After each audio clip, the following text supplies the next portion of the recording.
1 year కోర్సుని వాళ్ళకి 2 ఏళ్ల పాటు ఇస్తాం మేము. అది ఐబీ అయినా సరే, ఐసీఎస్సీ అయినా సరే, సిబిఎస్ఈ అయినా సరే, మరొకటైనా సరే అండి.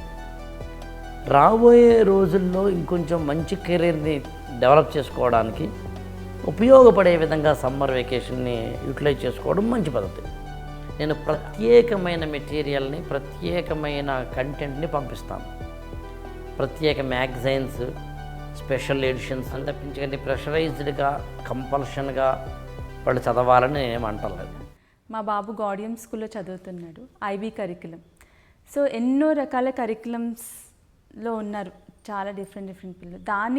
దాని నుంచి యంగ్ ఇండియాకి మీరు ఎలాగా వాళ్ళని తీసుకోగలరు, మీ ఎడ్యుకేషన్కి వాళ్ళకి ఎలా రిలేట్ చేయగలరు, అదొకటి. అందులో ఇప్పుడు సమ్మర్ హాలిడేస్ కూడా వస్తున్నాయి. సో ఈ టైంని వాళ్ళు ఎట్లా యూటిలైజ్ చేసుకుంటే మంచిదంటారు?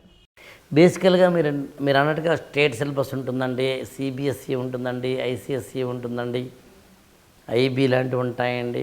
ఇంకా స్పెషల్ కొన్ని అరబిందో స్కూల్స్ లాంటి వాటిలో అయితే కనుక ప్రత్యేకంగా వాళ్ళకి మాత్రమే డిజైన్ చేయబడ్డ కరికులం ఉంటాయండి.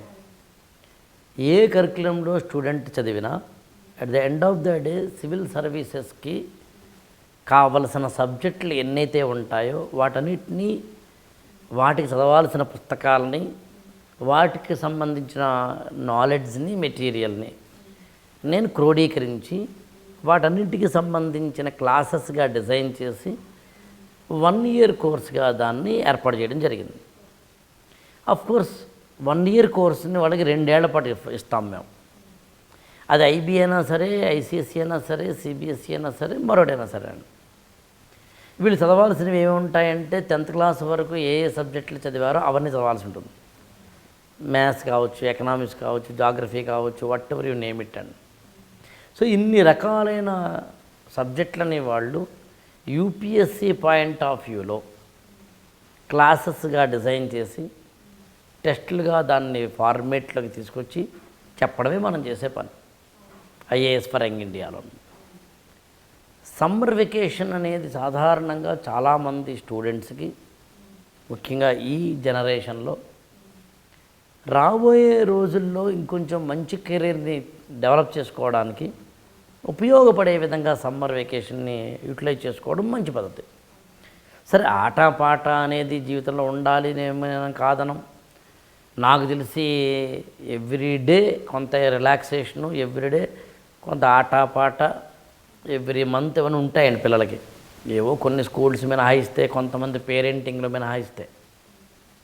అలా అనుకున్నప్పుడు సమ్మర్ వెకేషన్లో నేనేం చేయాలనుకుంటున్నానంటే పేరెంట్ మీట్ అని ఒకటి పెట్టాలనుకుంటున్నానండి. అంటే ఆల్ పేరెంట్స్ని ఒక మెడిటేషన్ హాల్ దగ్గర తీసుకొచ్చి వాళ్ళకి ఏమేమి ఇంపార్టెంట్ కంటెంట్ పిల్లలకి ఇవ్వాలి, పిల్లల్ని ఎలా పెంచాలి లాంటివి నేర్పుతూ, దాంతోపాటు కొంత అవగాహన చేస్తూ సివిల్ సర్వీసెస్ వైపు వాళ్ళని పిల్లల్ని తీసుకెళ్లే ప్రయత్నం చేయడం అవగాహన కార్యక్రమం అనుకోండి. ఇదొకటి చేయాలనుకుంటున్నాను. అలాగే సమ్మర్లో స్టూడెంట్స్కి ఇప్పుడు ఏమైందంటే కొంతమంది ఐసీఎస్ఈ అయితే ముందైపోతే ఎగ్జామ్స్, సిబిఎస్ఈ అయితే ఇంకోలా ఉంటుంది, స్టేట్ సిలబస్ అయితే ఒకలా ఉంటుంది. కాబట్టి సమ్మర్ వెకేషన్లో ఆయా స్టూడెంట్స్కి సంబంధించి నేను ప్రత్యేకమైన మెటీరియల్ని, ప్రత్యేకమైన కంటెంట్ని పంపిస్తాను. ప్రత్యేక మ్యాగజైన్స్, స్పెషల్ ఎడిషన్స్. ఉదాహరణకి నేను రష్యా ఉక్రెయిన్ వార్ మీద స్పెషల్ ఎడిషన్ తయారు చేయించాను. అది మేము పిల్లలకి ఇస్తాం. దాని మీద మళ్ళీ టెస్టులు పెడుతున్నాం, దాని మీద మళ్ళీ కాంపిటీషన్స్ పెడుతున్నాం, ఎస్ఐ రైటింగ్ కాంపిటీషన్ పెడుతున్నాం, అలాగే పెయింటింగ్ కాంపిటీషన్ పెడుతున్నాం. సమ్మర్లో ప్రత్యేకంగా యంగ్ ఇండియా పిల్లలకి ఉపయోగపడే, వాళ్ళకి ఇంకొక పనేమీ ఉండదు కాబట్టి ఈ టైంలో వాళ్ళు పక్కన ఆడాలి, ఓ పక్కన పాడాలి, దాంతోపాటు తమ యొక్క ఇంటర్నల్ ఎనర్జీస్ని ఎగ్జిబిట్ చేసే వీలుగా ప్రయత్నం చేయడం. సో అందుకని సమ్మర్ టైంని నేనైతే పేరెంట్స్కి ఇచ్చే సలహా ఏంటంటే యూటిలైజ్ ప్రాపర్లీ.